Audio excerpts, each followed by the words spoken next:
Hello everyone, welcome back to MixbusTv. Hope you're having a great day. Another round of rapid fire Q&A. You guys like this series so much, so we're gonna keep doing it. Keep coming with the question. Great question last week, great question this week, so let's do even better next one. But before we start, if you want to support the channel, check the info box down below for my mixing courses for a bunch of great deals and discounts on plugin. And if you want to support the channel, we have t-shirts down there. First question from Emerson Drive Guitar Player.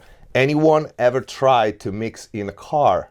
I always go in my car to listen my mixes. Why not save time and mix directly in the car? The dreaded car test. Mix sounds amazing in headphones or in your studio, and then you go in the car and it falls apart, it sounds like. I honestly have 2 videos on this one already, and we mentioned it in one of the last Q&As briefly, but let's get to it. So, first of all, why don't we mix in the car? Well, for logistical and technical reasons first, but jokes aside, and some people tried actually just to set up monitors and a small setup in cars. There are pictures out there if you want to take a look and laugh. Okay, let's get serious. Think about why you go in the car to reference your mixes. It's not that the car is such a special environment. It's not that it has such a great treatment that it reveals all the problems in your mix. Otherwise, why wouldn't we mix in the car? The car thing is that everybody is used to hear music in their car. For most people, the car is where you spend the most time listening to music casually. So you know your car environment and how it sounds better than anything else. Better than your studio, better than your home studio, better than your portable speakers, better than anything. And that is the key. That is the key. That is something I've been saying for a long time.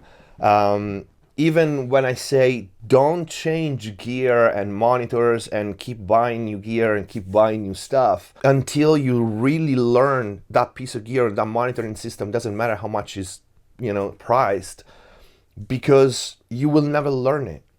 And if you never learn, if you never get used to how something sounds, you will never have a reference, okay? While you probably don't change the car every 3, 4, 6 months, and so you listen to music, any kind of music, in that environment for so long, and your taste changes, and you still listen to your mixes and commercial mixes in that car. So that is the reason as to why the car somewhat actually reveals the problems in our mixes. Because when you're in studio, you listen to it critically. You listen to an environment that you listen for hours on end, super focused with a critical mind, and probably you don't have a deadline, so you spend a lot of time in your mix. And you lose objectivity. You're not fresh anymore. You get used to how your mixes sound in your room with all the problems that it might have. And then you go in the car, and that's a slap in the face, because then you have a completely fresh perspective.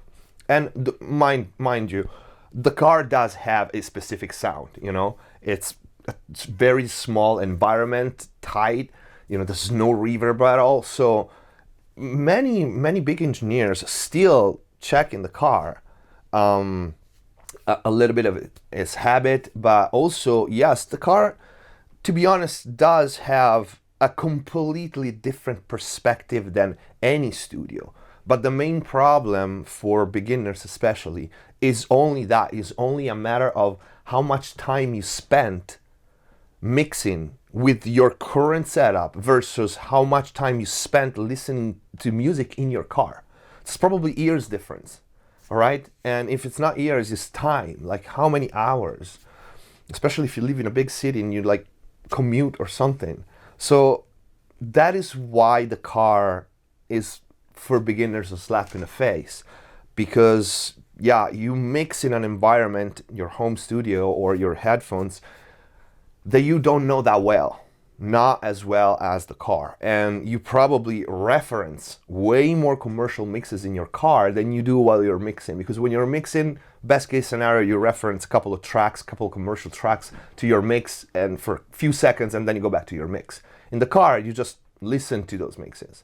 So you get used to how those mixes are supposed to sound, but not your mix. Because you only mix in studio, then you go in the car and listen to it for 5 minutes. Oh, it sounds like shit. And you go back in the studio. Okay, so the question is somewhat legit. But as soon as you understand the concept, you also understand that why we don't mix in the car. Because then you would have the opposite problem, okay? The car is not the right environment for mixing, to take critical decisions, because God, the curves that you have in the car, the loudness curves and the EQ and the environment itself, and it's not meant for critical listening. So I hope this answered the question. I mean, you can always try, but no, I would not advise to try to mix in the car. So I hope this answered the question. This is it for this video. Leave your questions for the rapid fire Q&A and the live stream Q&A. I promise it's gonna come in the comments down below. If you like the video, please don't forget to leave a like. Check the info box down below. Thank you for watching. See you next time.